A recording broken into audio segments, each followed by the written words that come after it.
This video is about how to play Starport. This hero is different from all others because of the hero ability. Starport's hero ability, based on your Tavern tier at the beginning of each round, each card turn ground unit into Wraith, turn hero ground unit into battle cruiser. At the end of each round, turn one Wraith into the highest value air unit in the card. It will only copy non-hero. Here is the conversion rate. When playing Starport, you need different components that can generate high quality air unit. Unlike others who might want to stick to one race, Starport needs all. To max out your fleet, ideally you need the following components. So Wraith, you need lots of them, and here's the 2 cards you need to pick up for Wraith in the early game. Alpha Zerg, it produces 4 Zergling per round after tripling. This is just barely enough to cover the conversion rate. The same idea with Marine, except Marines need the advanced tech lab. Primal Hydralisk is also a good card to have. It can produce essence for Primal Igniter. Primal Igniter produces based on how many essence it has with a ratio of 2:1. When previously generated Igniter get converted into Wraith, new Igniter will appear to fill the slot until it reaches the balance. If you have enough essence, this card is better than Zergling and Marines. The unconverted Primal Igniter can help to soak up damage for your flyers.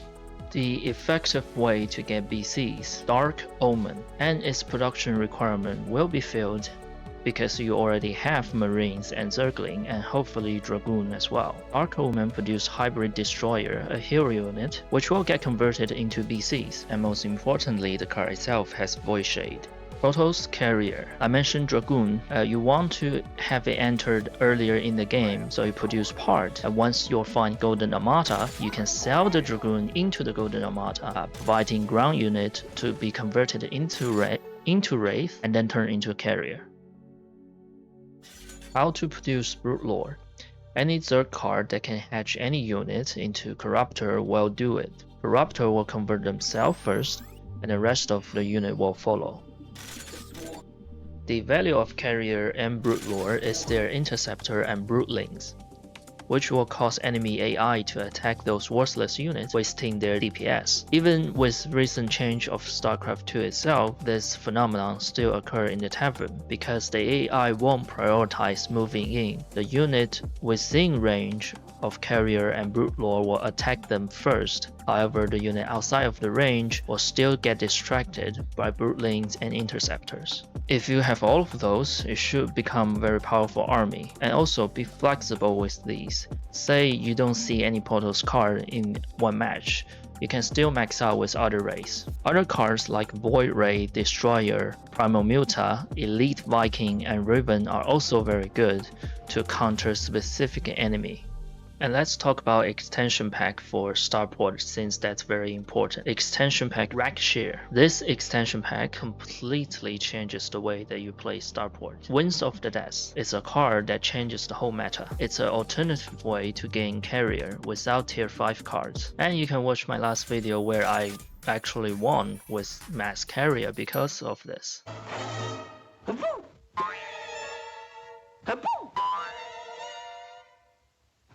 During hero selection, actually before hero selection, you should be aware of this extension pack. When active, it makes Starport easier to play. Breath of Heaven contains Dusk Wings, which is a specialized unit against ground army.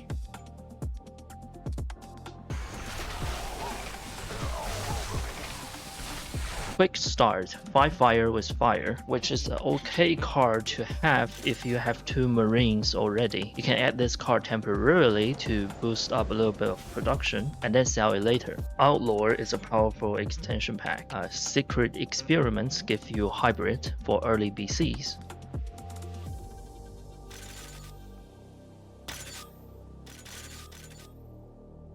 And Black Market Merchant allow you to access Nova's support card. And here are some mistakes that I made and you should avoid it. First, landed Viking is counted as ground unit, which means they will get converted. Another one is selling Dragoons. Make sure when you sell it, it will only go into the card that you want it to. Hold up!